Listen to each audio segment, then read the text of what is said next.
Hi, friends. Welcome to episode 30 of the Your Story Within podcast. Today we have Sandra Barela with us from Celebrate Lit.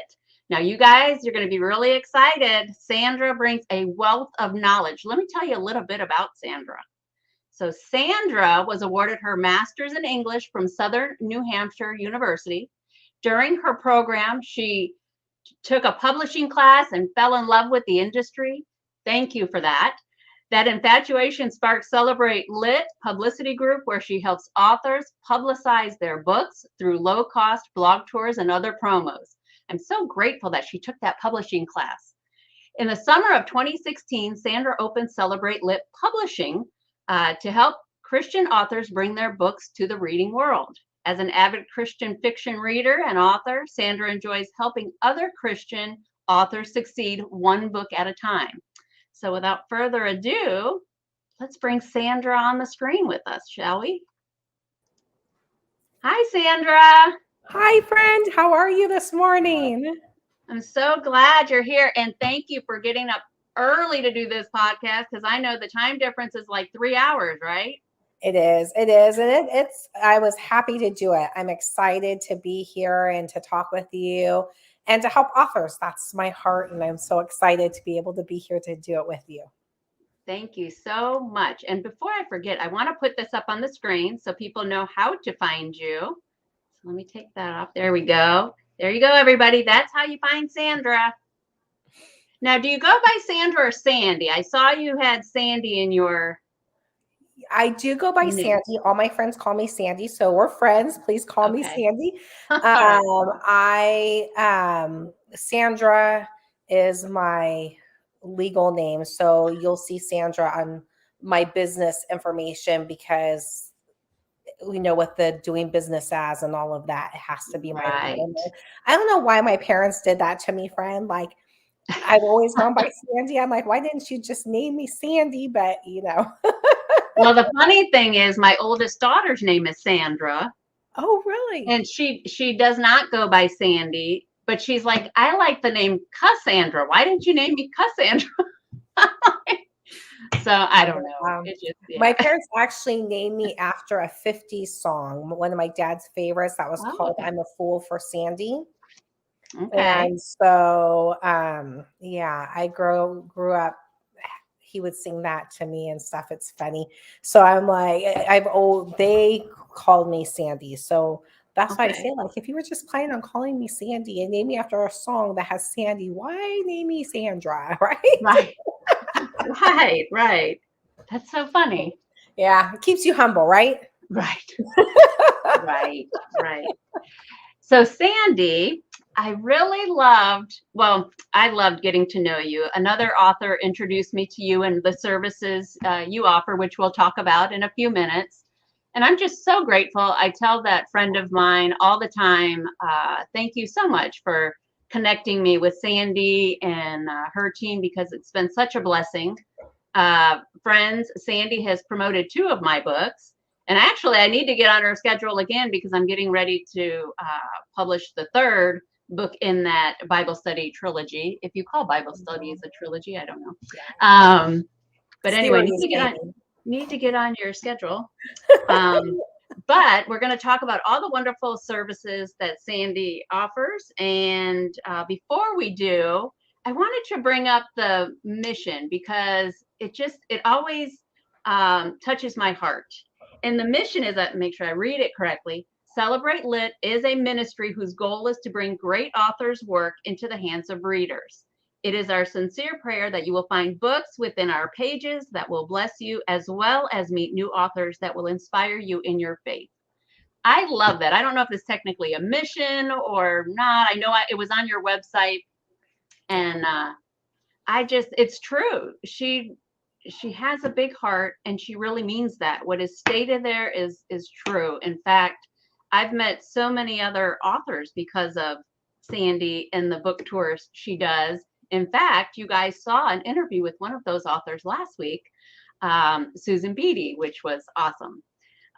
So she says what she means, folks. She says what she means. She is a person of integrity, and I'm so glad that she offers the services to authors just to help us, because it's hard out there. It is so hard out there.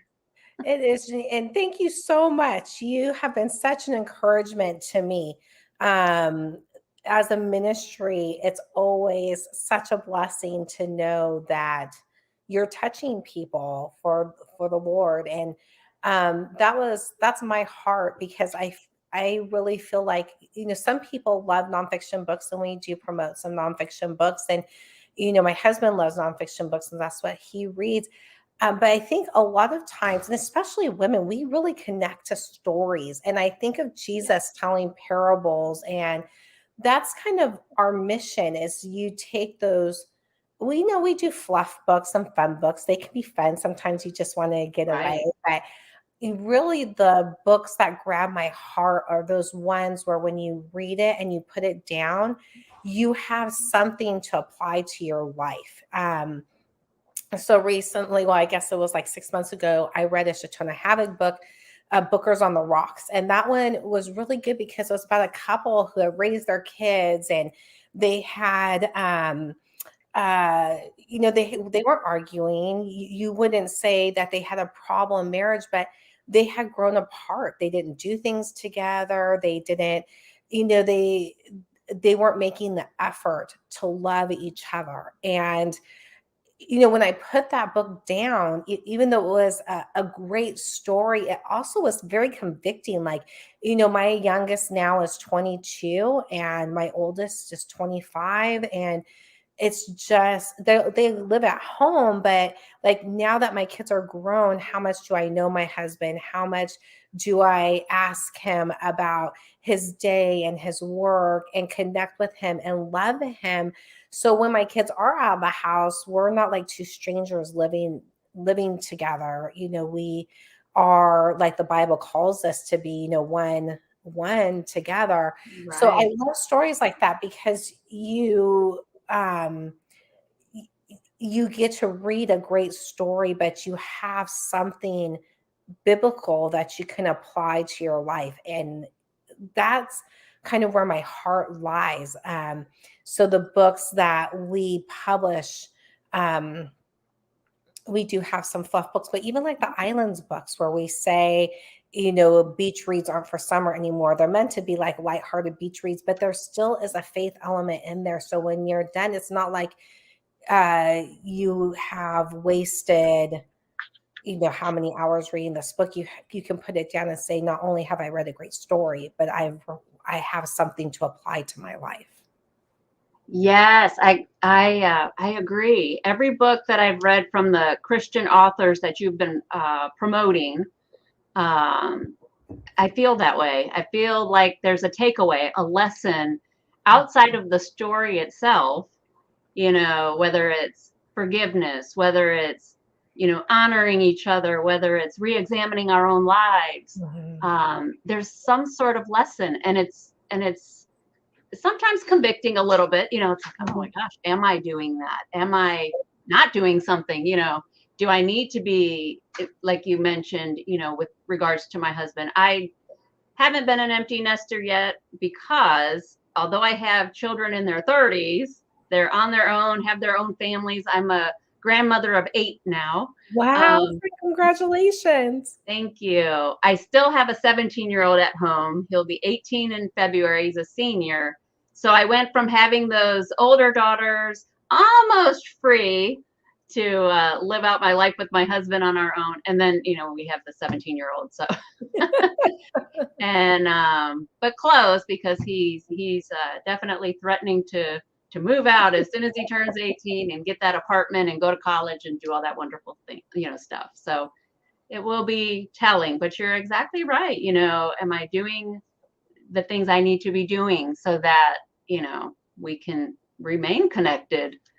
Sometimes as parents, we give so much to our kids, and then when they're gone, it's like, we don't know each other anymore. So making sure we're doing those things. Yeah. But yes, the lessons, love it. Yes. All right. Well, let's jump into some interview questions. Okay, sounds good. And I have my coffee, so even though it's earlier, I can at least put some sentences together. There you go. All right. So I know it was the class, you took some courses and loved it, and that's what kind of spawned the launch of Celebrate Lit. But what drew you into the world of book promotion and publishing? Specifically, was it just one course? Was it several courses? Did you do a project? I mean, what was it? So, what had happened is I actually had gone through my first master's program in education, and I was a teacher, and I became an administrator, a principal, and life was good. I was raising my kids. My husband's a teacher, so we were kind of in our niche and uh, going through life. And all of a sudden, out of the blue, I started having seizures, and I got really, really sick. Not only with seizures, but with incredible pain. I was bedridden for almost a year, and I was 38 years old. And I said I had to take early retirement. And I said, I don't want to do nothing further. I mean, that I was doing nothing. I mean, I was able to raise my kids, but even that was really hard because I couldn't be there for them. But I thought, I don't want to not be able to help my family and do something for the rest of my life. So I went back to school and started my English program with the goal of teaching online college classes. That was my goal. And so I did that, and I had to pick a focus. So it was a master's of English, but it was like half creative writing and half analyzing literature.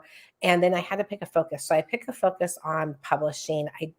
That was the Lord, because I was like, okay, I have to pick a focus. I don't want to do screenwriting. I don't want to do poetry. Okay, publishing. That's what I'll do. And so as I was going through the program, around the same time, I had been a stay-at-home mom before I had gone back and got my master's in education. And I would buy books, and like with my Valentine's Day money, I would buy Christian books. With my anniversaries in April, and I would tell my husband I want books. And my birthday's in October, I'm like, buy me books in December. And so I had this budget every year, and I would buy books, and I'd be heartbroken when I would get this book and it wasn't very good. It wasn't edited well. It wasn't a great story. And so before blogging was a thing and reviewing was a thing, I started reviewing books, and I started a website, and I would review books and say, you know what, if you have a limited budget to read, this would be one of the books that should be on your list to get. And through that, I started meeting authors. And so then fast forward, and I'm doing my English program, and I'm taking this class. And one of the other Christian authors said, I really would like to do this book tour, but they are charging me $1,500, and I can't really afford $1,500. What would you think I should do? Do you have any ideas? So I said, well, let me take a look at this book tour. Well, I had a different idea for a book tour. Like, I didn't want to rely just on what the following bloggers had. I wanted to create something where readers could follow. So bloggers could build their views and do some advertising of the blogs. And so I created this book tour for her and did it just as a fun thing to do to help out this author. And when we were done, she said, I really like what you did. I think you should do this as a business. And so then I said, if I'm going to do this, I really don't want to do it as a business. I want to do it as a ministry, because I don't think most people at the time realized that authors don't make a lot of money. Most authors, that's not their main source of income. They have to work a day job and then do, writing at night. There's very few authors out there who can make a living as, just being an author. And so to spend, $1,500 on one promotion is crazy to me. Like, it was crazy to me. Right. Like, you can't afford to do that.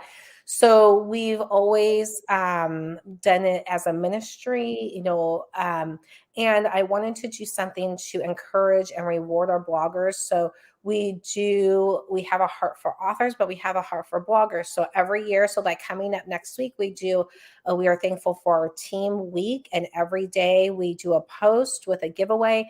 And every year we have a theme. We've done the fruits of the spirit. We've done, like biblical truth.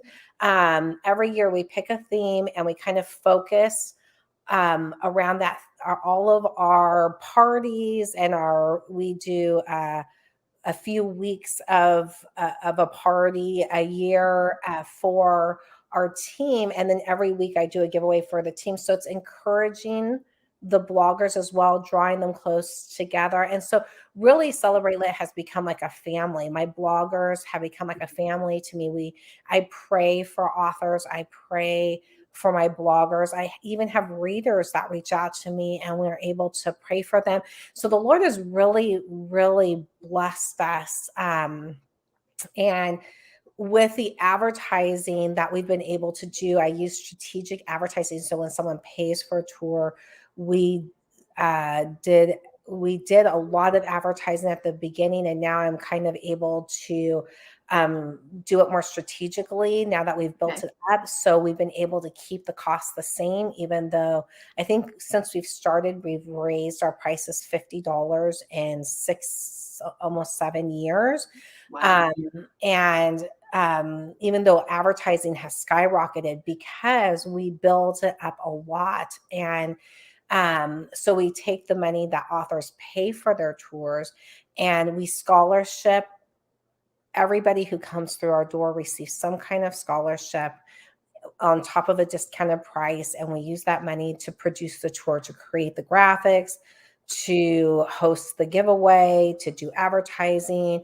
So it's just been a wonderful ministry, and we've got to meet so many authors and so many readers and so many bloggers. So that's kind of how the publicity part started. So then with the publishing side, what happened is my friend Shatona Havig, who is like my partner in crime, like Lucy and Ethel. Sometimes she's Lucy, sometimes I am, but we kind of are really good, and our personalities are kind of on the opposite extremes. So we're really good at coming up with ideas, and one of us would start an idea and the other one finishes it. And she has been such a blessing to me, but I started doing publicity for her. And she came to me one day and she says, all of these small publishers are shutting down. I said, yeah, it's really sad. She's like, well, don't you have a degree in publishing? I said, absolutely not. I have a degree in English with a focus on publishing. She's like, well, same smell. You can, I love it. the same thing. I'm like, no. I have never worked for a publisher. It's like all book knowledge. I have never done anything with publishing to know what to do. She's like, well, you have people who would help you. You should take on these authors who don't have a place to go, and you should do it differently. It's one of the things I've never liked about the traditional publishing market is they pay an author a standard royalty. So at the time when I was in my classes, the standard royalty was 8 to 15%. So then what they do is they take that 85% and run their publishing house. And then they take those successful authors and they use their royalties to pay for authors who aren't successful. And that's always bothered me, because I think if you wrote the story and you put your sweat and blood into it and you're working and you're marketing and you're successful, you should benefit from that. And so we set up a different model. We pay outside of our collections, our normal books, an 8% royalty until the book is paid off. And then once we pay off the cost of the book, we pay a 70% royalty, which is what I know as the highest royalty in the Christian industry right now, because I wanted people to be able to keep most of their royalties. And we both have skin in the game. I'm taking my savings and producing the book. So I want that book paid off. So I'm working hard. And then the author has skin in the game because they get an 8% royalty. They want to pay off the book, so they're getting a 70% royalty. And it works really well. And because we're a ministry, because I told Shatona when we started this whole thing, I'm on disability. We do Celebrate Lit as a ministry. I don't make money, and my husband's a teacher. Like, how am I going to pay for books? And she told me, trust the Lord. And like, how can you argue with that theology? Right. So Amen. I did. But it's been amazing because like Shatona has done book covers for us and editing for us. And she does like a lot of our back cover copywriting, and I do her publicity for her. And then like Rosanna White does a lot of our book covers, and I do book tours for her publishing company. So we've been able to barter. So we put out a book for like $1,200.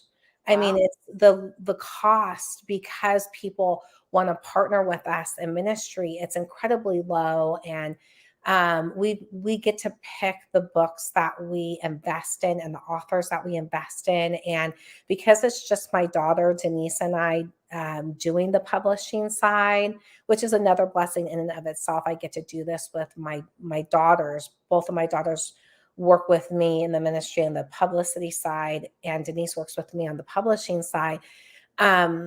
We only take on a few authors because there's just the two of us, but we get to invest in books that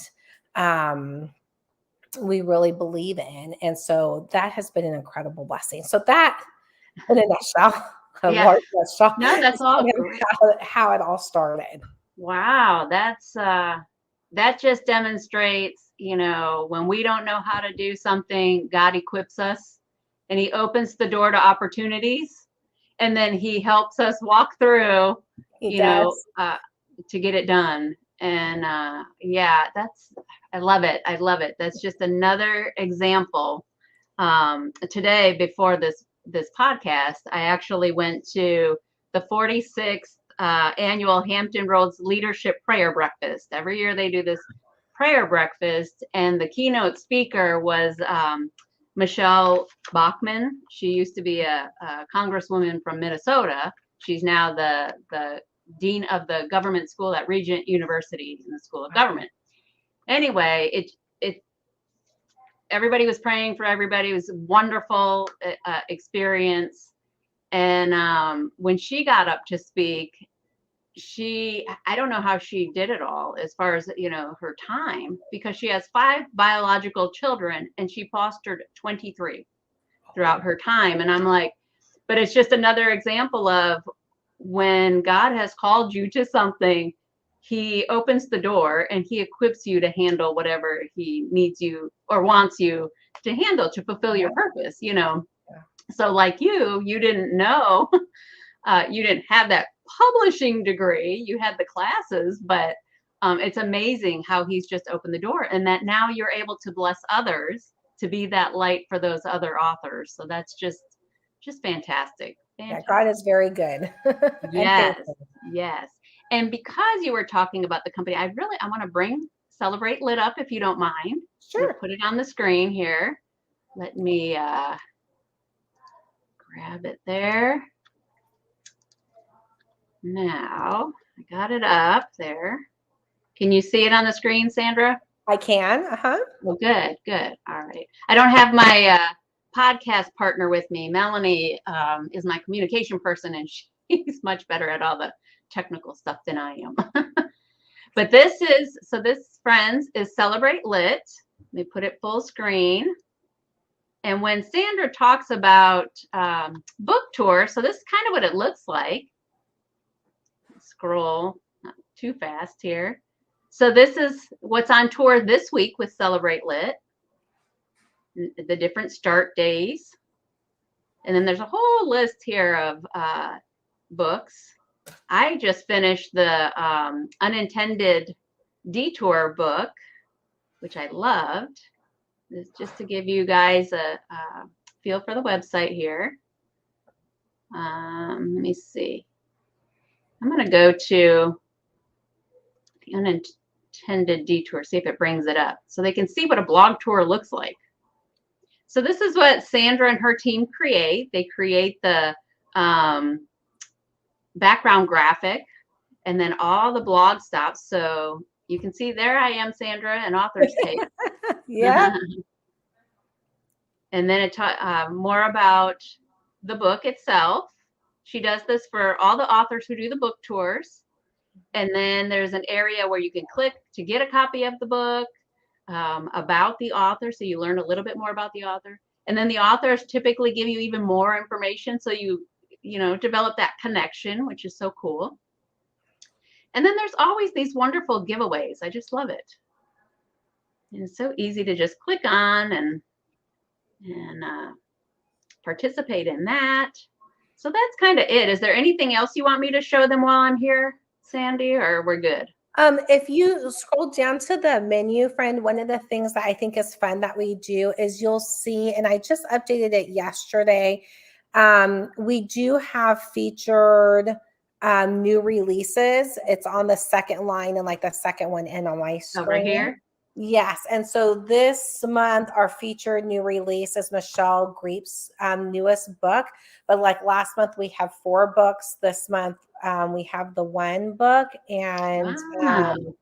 so if you're looking for like what book releases, that is a great way to find some featured books for that month. And every month we also do, which would be, you would find our biggest one on our social media, like Facebook, our Facebook page, or we have a group called Celebrate Lit Community Forum.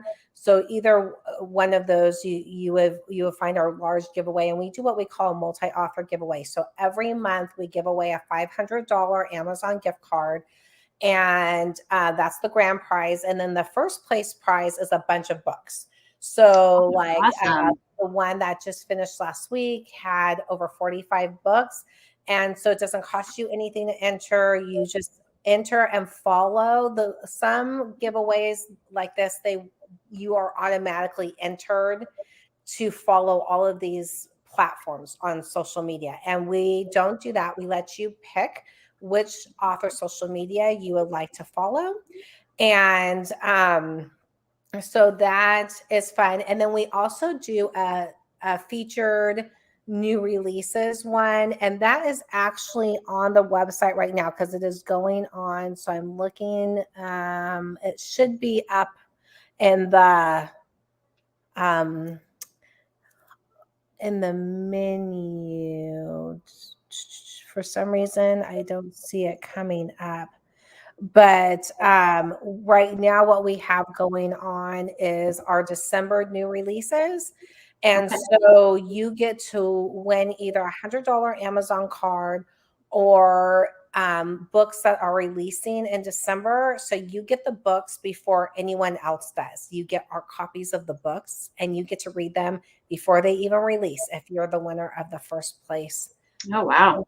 And so that is, again, on our social media. You could see it pinned to the top of our Facebook pages. It's in our community forum. It's on our Instagram. It's on our Twitter. So we do that every month. So in December, we'll be doing a giveaway for January's books. And we just thought it was a fun way to highlight some of the new books that are coming out. And a great way for readers to win some great books or an Amazon gift card to buy books that they would enjoy. So readers can look for that every month. And authors, it's a great way to build your social media platform because authors put in 2 links for readers to follow. And that's how readers earn entries. They get 5 entries for each link that they follow. And so like our last one had 113,000 entries into that giveaway. So it's huge. A lot of people can gain a couple hundred new followers by doing that. So it's great for authors, it's great for readers, and it's really fun for us to do every month. Okay, thank you. That's awesome. I hope everybody will go to Celebrate Lit and just check out all the services that you offer. I love your process. Admittedly, I'll be honest, I was shocked after researching, other companies and the fees they charge, like you said, $1,500. I'm a new author. I don't have $1,500, I was shocked to, hear you say, oh, we don't charge that, and oh, by the way, not only is it going to cost this, I'm also going to give you a scholarship and a discounted price. And what else can I do for you? And I thought, oh my gosh, I feel like a rock star. I mean, I felt like I was already a prominent author and somebody was really taking care of me, and I'm not. I was a newbie, and Sandra took care of me anyway. And I always think of like, I think it's the passage in James that talks about not showing any partiality. So we treat indie authors the same way as we treat the publishing houses and new authors, as well as established authors. Fiction, nonfiction, we try to show no partiality. We just want to love on authors, and we want to help them because this industry it's incredibly difficult. I mean, thousands of books are being produced every day, especially with the introduction of the Amazon platform and being able to self-publish. There's thousands of books releasing all the time. So how do you know which ones you're going to enjoy? That's what we want to give readers. It's like, okay, here you go. Here's some great books for you. And I think, it's just exciting to connect readers with authors. It's a huge blessing. Right. Well, I definitely, I can attest to again, I know I keep beating the drum, to your heart and your service. You really are a servant of the Lord because you really do help authors. And until you work with Sandy, I'm telling you, I know I can keep speaking and she can keep speaking, but until you experience it, you're just gonna have to take our word for it, okay? I'll tell you, I was so impressed with the service and the level of authors she works with, their writing, that I became one of the Celebrate Lit bloggers. That was a tongue twister. Yeah. and just I love it. I love it. It's such a fantastic opportunity. And it actually, I haven't shared this with you, but I struggled with being a workaholic for a long time. I call myself a recovering workaholic because I'm working hard and learning to quit at a certain time, not take on too many projects. But like you said, to be an author, I have a day job. I have my own business. I also am a professor at a university, and I teach 4 classes, which could be upwards of 150 students, plus clients, plus trying to write, because I also feel called to share God's word, but how much time in a day? Plus I have a teenager and all these things, and it's so easy to fall into that trap of overwhelming yourself and whatnot. And yeah, so through your ministry, you actually helped me not only as an author and promoting my books, but just seeing your business model and how it's a ministry, and just stepping back to say, whoa, that's not how we operate. Let me tell you how we do business. And just watching that process unfold, you helped me find my joy again, and that is reading books. I haven't read a book up until this year. Back in January is when I pretty much started. I had not read books for years. Textbooks, I'm a professor and PhD, but the joy of reading was found when I connected with you again. So it makes me want to cry, friend. I'm so glad. You. I'm so glad that no crying on the podcast. Yeah, but that just touches my heart, because that's our goal. Is we want people to love. And if you and the great thing about books too is, like, it's not a competition. If you read one book, or if you read 30 books, or it's just the joy of reading books, and the camaraderie and the family that you see in the Christian industry is a huge blessing. I think that's what makes it unique. It's like if you go to reader groups, you have authors recommending other authors to readers, not just their books. I mean, where do you see that in the world? Most people, it's about themselves, but in this industry, people love to help other people. And to me, it's so inspiring. And I just love that about the Christian authors and the Christian community. It's amazing to see. You definitely feel that encouragement and support. That's for sure. Yeah. I didn't feel it on the other side. In fact, because I write Bible studies and, they kind of shun that. They don't want those nonfiction books, we have enough of those, they would say, so yeah, I switching to the Christian side and focusing on the Christian books is definitely different. Definitely have more encouragement and support. Absolutely, friend. All right. So let's get back to some other. I love this podcast because it's so conversational. We can go all over the different, we can take it all kinds of places. And I'm a talker, friend, so you have to rein me in sometimes. Me too.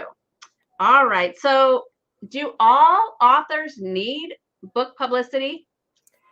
Absolutely, friend. And if there's one thing I can encourage authors to do, one thing that I want to emphasize is you should start working on publicity as soon as you type the first word of that book. Because it takes a while to build a platform. It takes a while to connect. I mean, think about connecting with readers. They're becoming your friends. You don't become friends with, certain times you're blessed to become friends with somebody overnight, but that's rare. You need to have that time and you need to make those connections. So you should be starting your publicity as soon as you put pen to paper. I can't emphasize that enough. My heart breaks because I see authors who will have written this book and it's getting ready to publish, and they'll say, "Oh, my book is coming out next month. Can you, I want to do a book tour." Well, like we work 3 months in advance. We book 6 months in advance, sometimes even more, because we fill up so quickly. And most places work the same way. So that's why you want to be doing that. And when your book releases, you want to have an audience to release that book too. So authors have to be doing publicity, because if you think about it, as a publicist, I can put your book out there everywhere. I could be the best publicist in the world, but I cannot make friends for you. You know what I mean? You have to be involved to make friendships, to connect with readers. You have to be doing that work. So my job is to coach you on that as a publicist, and to help you on that road, but you have to do that. And I think that's why you'll see, even with the large publishing houses, they rely on their authors to do their own publicity, because again, I can't make friendships for you. I can't make connections for you. It's kind of like the old saying, like you lead a horse to water, but the horse has to drink the water. I can lead you to the water. I can connect you. I can bring readers to you to connect you, but you have to make the connection. And so that's why it's so important for authors to do publicity. And I actually wouldn't say publicity. I would say marketing. There is a difference between marketing and publicity. I learned this in my publishing class. Publicity, I do that for you as your publisher, or your publisher will do that for you. That's the buy my book. Rarely should an author be saying buy my book. What authors want to be saying is, here, my book has, say, let's take Booker's on the Rocks. My book is about a marriage who looks good on the outside, but on the inside is like an empty shell. And what do you do in your marriage to make sure your marriage is an empty shell? And talking to readers about that, that's making the connection. That's marketing, because as you're making those connections and talking about your book and talking about what it's about, you are making those connections with readers, and the readers want to go buy your book because they want to know more about the story, and they want to read it in depth and see what the story is about and how they can apply it to their life. And same with nonfiction. You just still want to make those connections because that's why I think in nonfiction, we still like stories. Like on Sundays, I love when my pastor tells a story because, a lot of us are visual. We want to see. Yes. Yes. And so as you're marketing your nonfiction books, you're telling a story, or telling how they can apply that to their life. And, what that, say with your books, with your Bible study, you're saying like, here's this verse, and this is how you apply it to your life. Those are things that we can walk away and apply and put it in our lives, and we're making connections with readers that way. They want to know more, and so you don't have to say buy my books. Those things are connecting you. They want to go buy your books. So rarely should an author be doing their own publicity. They should be doing their own marketing. When a book releases, an author wants to say, hey, my book is out there, I'd love for you to buy it, here's a link. Hey, my book is up for pre-order, I want to buy it, here's a link. My book is on sale, if you want to grab it for 99 cents or free, here's the link. But those are the only instances an author really should be putting their link out there and saying, buy my book. Otherwise, people feel like you're only friends with them to buy their book. And one of the things, friend, that I just want to throw out there because I see it, and it's like one of those things that I could say is probably one of the worst things you could do is when someone friends you on social media as an author. You never want to say, oh, hey, great to meet you. I wanted to tell you I'm an author. I would love for you to follow me, and here's the link to my book. I see authors do that. Like they'll become friends with somebody and post on their wall, or they'll message them that. And readers cringe. They're like, oh, you just friended me because you want me to buy your book. What you want to say is, hey, so great to know you. I'm so glad to have met you on Facebook.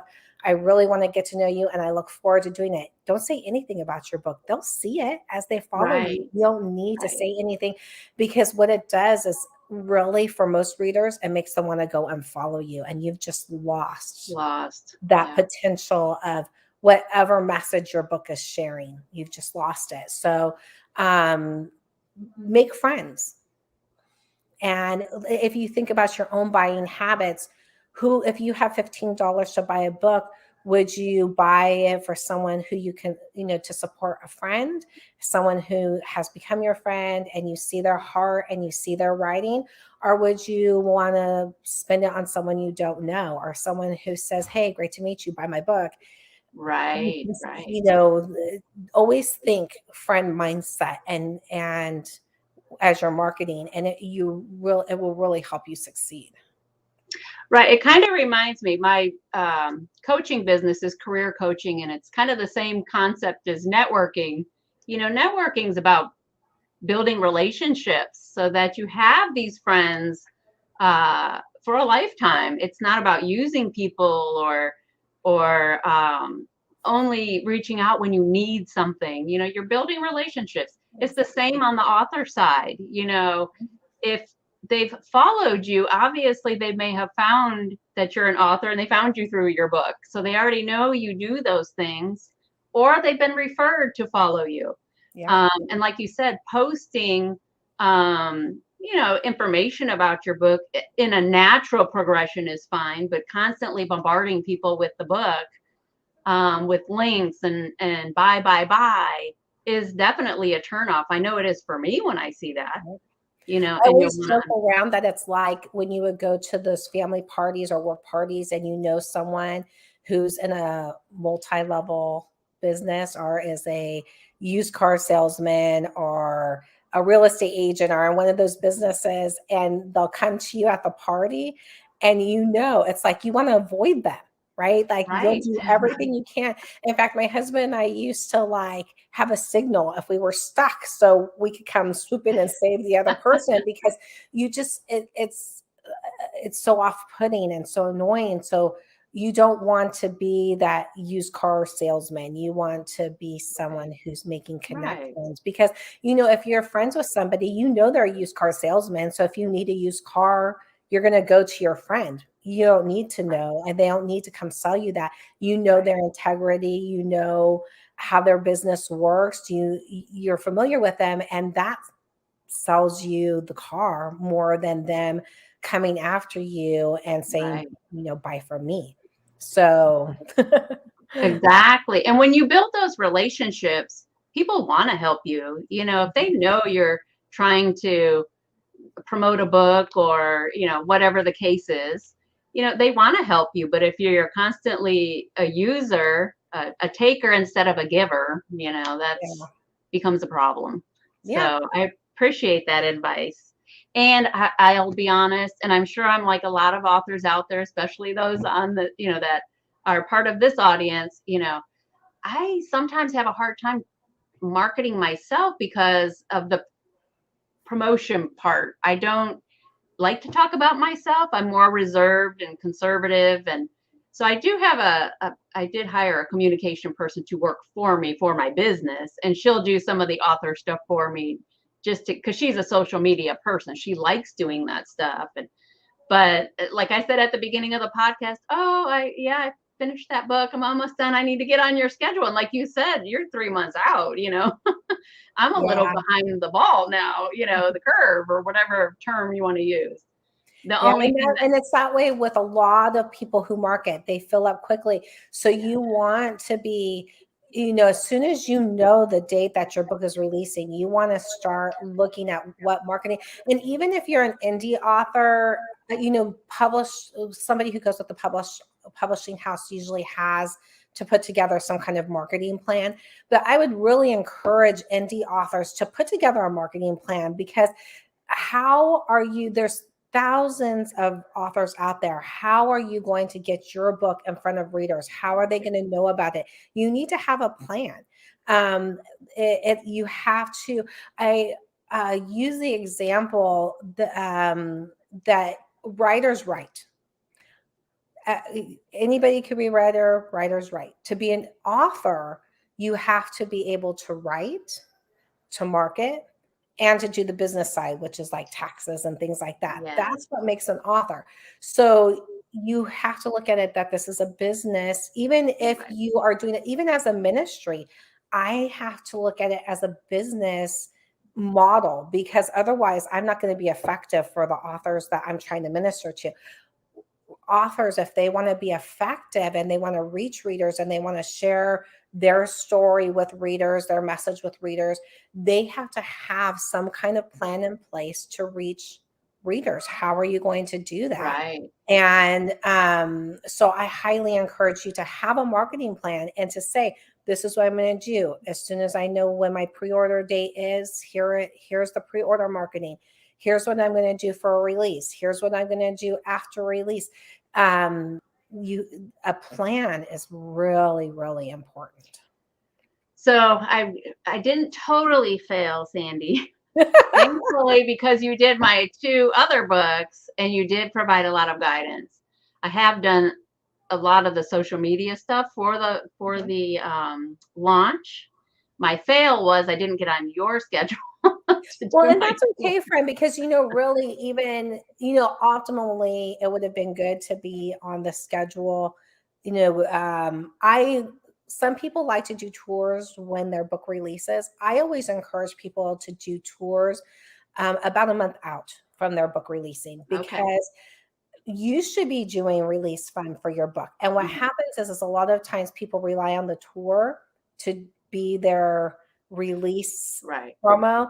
You should be doing your own release promo. And if you do it like a month to 3 months out, I think a month is about perfect, but you can do it 3 months out. If you're looking at the release, about the time that your promo is you're seeing the tail end of that, then the tour kicks in and puts it back in front of readers. So it's not all is not lost, friend. But ultimately, you want to be planning and getting on. And really, even for people who, you bring up a good point, friend, because you'll say like, okay, I've failed. Well, for authors who feel like that and say, you know what, I haven't been doing these things. Okay, you can start now. Make a plan, start marketing. We've done tours for books that are 5, 6, 7 years old. And you know what is great about doing marketing for that is now you can put your book on sale. And so if you do a tour and you wait a couple weeks after the tour and you put your book on sale, it is very effective. So all is not lost. Don't feel like, okay, my book, great. Look at, I've not done anything that she said, and my book is 3 years old. What do I do? You can still market your book. You can still make that book into something that readers love and is getting in front of readers. You just need to make your plan and start working it. Yeah, that's a good point, because when I found you, my first book was already out for a year.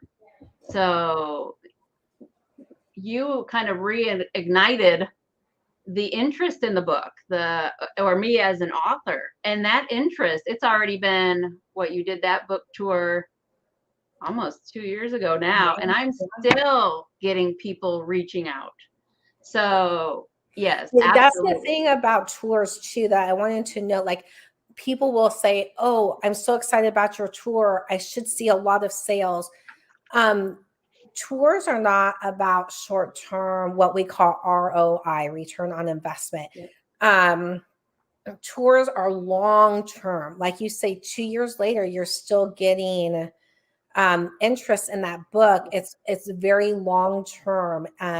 You won't see sales right away. A lot of times readers will add it to their you have a TBR pile, to be read pile. I have I call readers have a TBB pile, to be bought pile. Like, they will mark it on Goodreads or whatever and put it, okay, I want to buy that when I have money. Or right now my TBR pile has 20 books, so I'm going to put that and mark it. So as I get through my pile, I'm going to buy it then. And also what tours do is it builds your social media platform. So as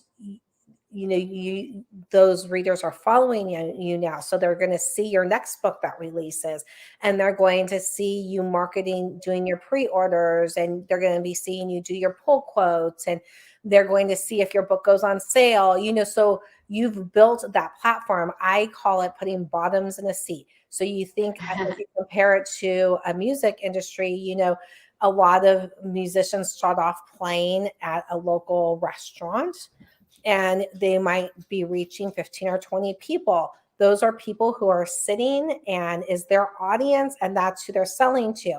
They don't start off by being in the T-Mobile arena to 40,000 people.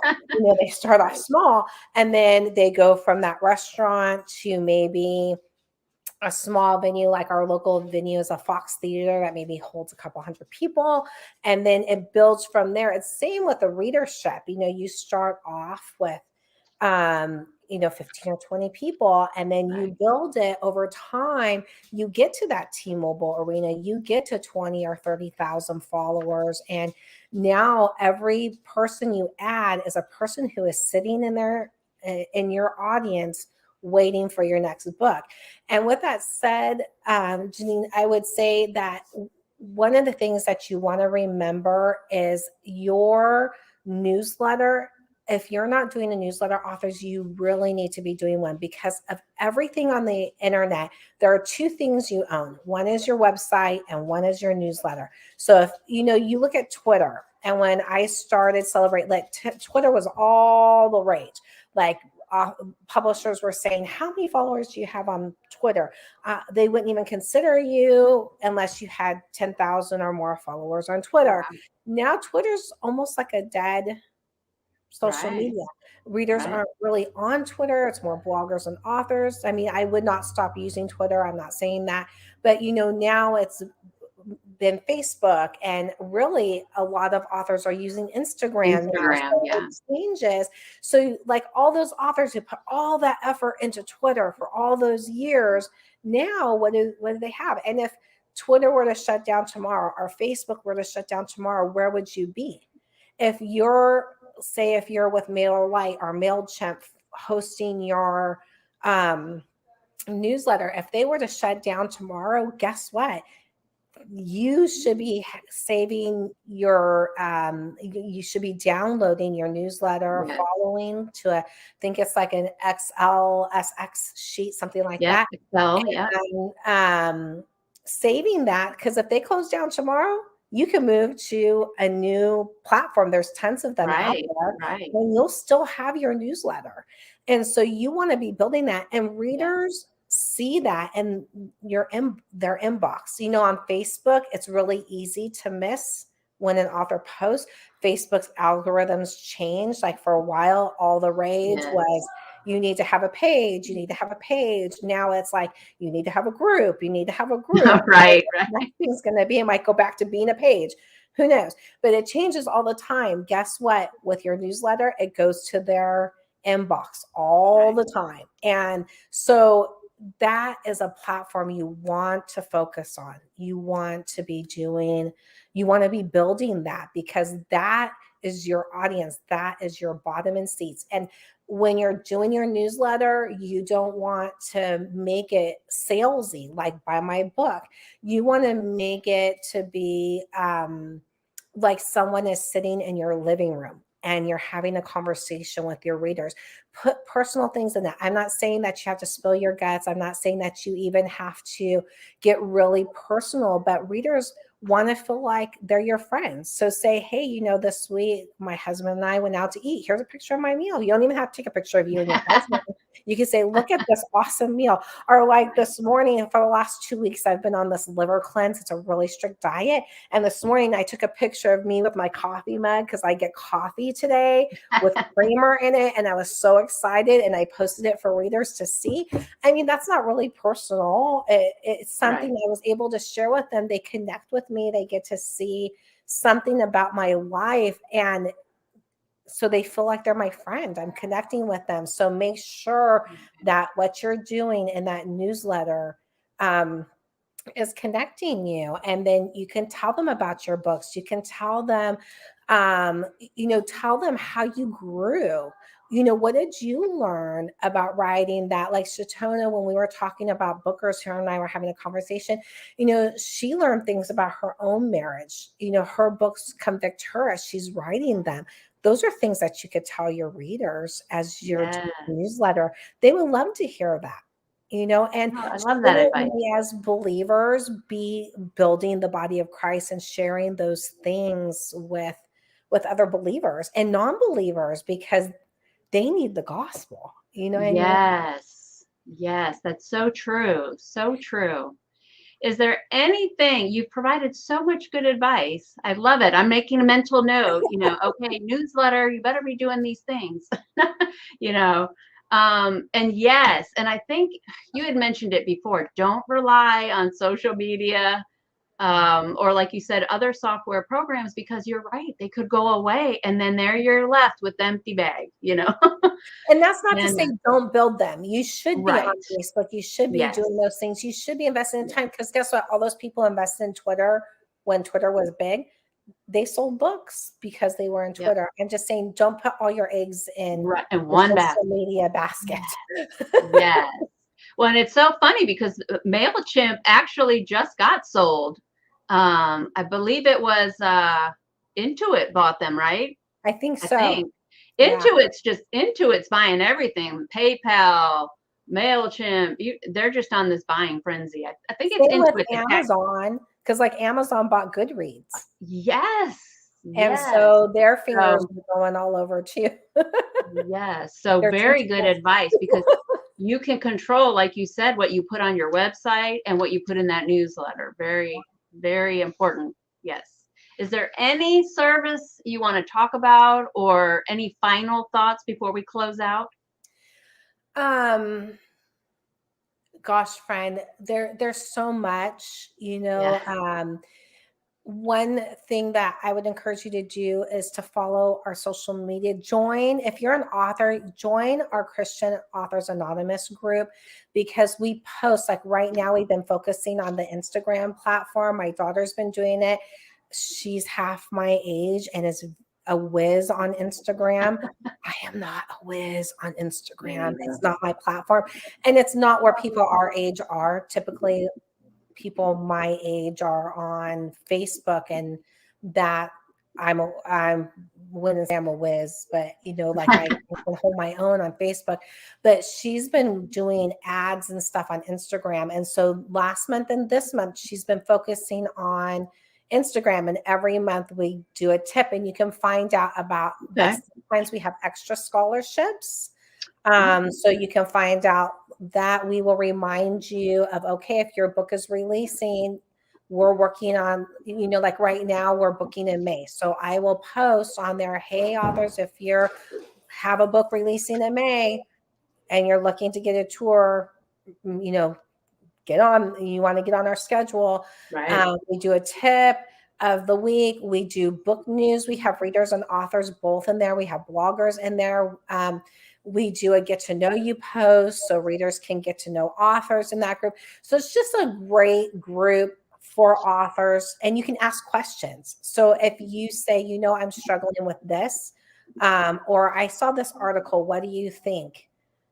Okay. You get advice from other authors and from us as the publicists.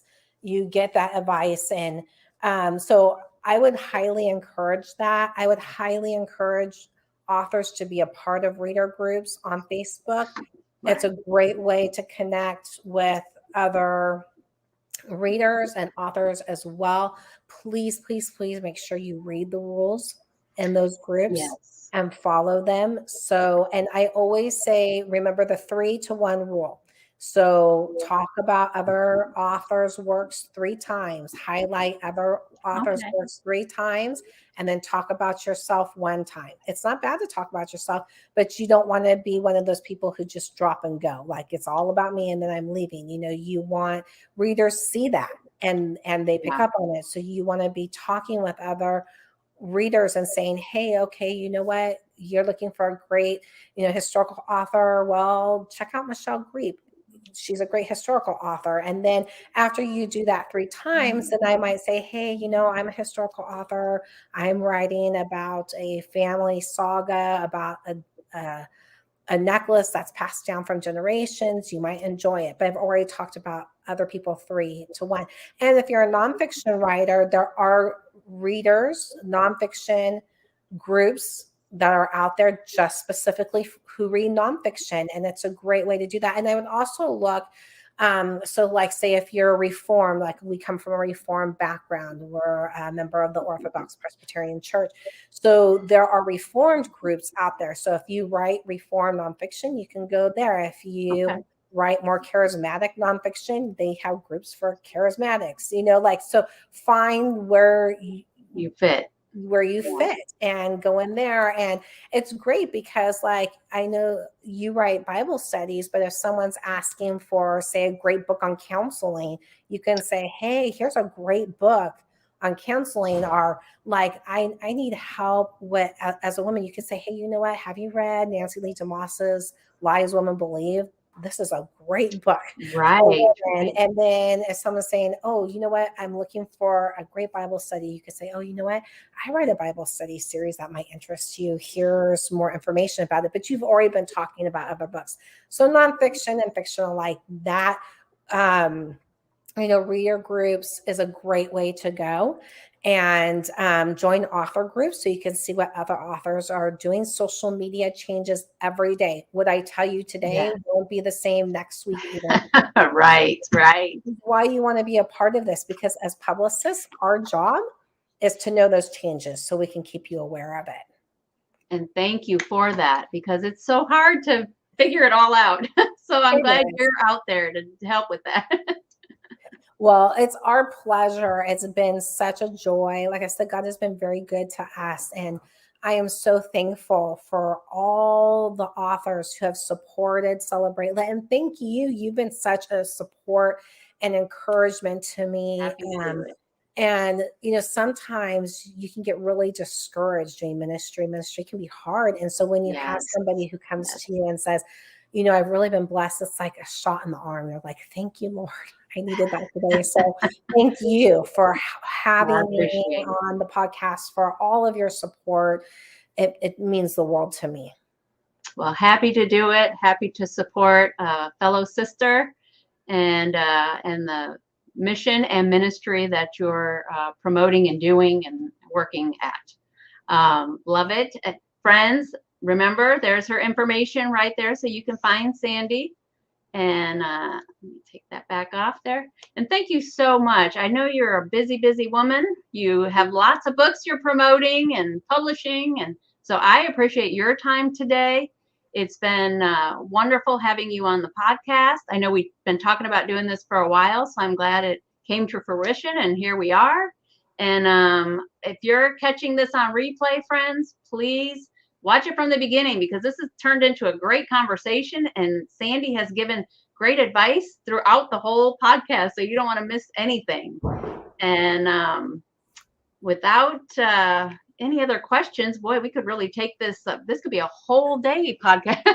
It could be. We could do a lot. There's so much to talk about social media, but at least this gives authors some practical help. And that once you have started putting this into practice, then you can go in and delve even deeper, and we're happy to help you do that. And if you just have a question, our email is on the website, but also you can reach me at celebratelit@celebratelit.com. It's really easy. If you have a question, I'm always here to help and always willing to answer questions. So please feel free to shoot me an email if I can help you in any way. We're always glad to do that. That's what we're here for. So, and thank you again for having me on. It's been so much fun. It has been fun. Thank you, Sandy. Have a wonderful, happy Thanksgiving, you and your family. I will definitely be reaching out to you, and I'm sure I'll have you on the podcast again. That sounds like fun, friend. And you have a blessed Thanksgiving. I'm very thankful for you. You are definitely someone I count as a blessing in my life. Thank you so much. Ditto, friend. All right. Bye-bye. Thank you so much. Well, friends, there you have it. We had Sandy Barela from Celebrate Lit on today with some wonderful, wonderful advice. Make sure that you tune back in to watch it on replay. If you didn't get to catch it live at the same time with us, watch the replay. You don't want to miss anything. So what's going to happen next? So next week's Thanksgiving. So no podcast. Happy Thanksgiving to everybody. I hope you guys have a great time with family and friends, and that you're able to rest and relax and just be thankful and grateful for all the blessings in your life. Our next podcast will be in December. So it'll be the first Thursday in December, same time, 11 a.m. That's our normal time, 11 a.m. Eastern time frame. And that's all I have, folks. So thank you again for tuning in. Have a good rest of your day, friends.